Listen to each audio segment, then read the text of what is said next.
ఎవ్వరికి అర్థం కాని కవిత్వం వ్యర్థము అని మొల్ల ఈ పద్యంలో ఇలా చెబుతోంది. తేనె సోక నోరు తీయనయగు రీతి దోడ, తేనె సోక నోరు తీయనయగు రీతి తోడ, అర్థమెల్ల తోచకుండా గూఢ శబ్దములను గూర్చిన కావ్యం, మూగ చెవిటి వారి ముచ్చటగును.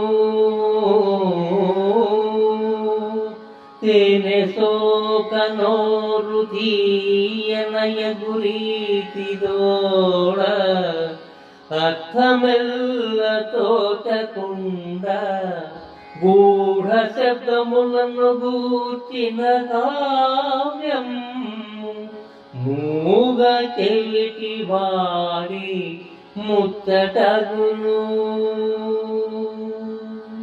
తేనె సోకితే నోరు తీయపడినట్లు పద్యము ఉండాలి కానీ ఊహార్థములు కూర్చి ఎవరికి అర్థం కాకుండా రాస్తే అది మూగ చెవిటి వారి ముచ్చట వలె ఉండును.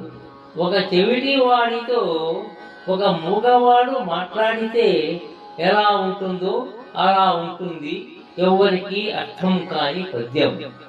ఈ పద్యము అప్పటికి ఇప్పటికీ ఎప్పటికీ వర్తిస్తుంది.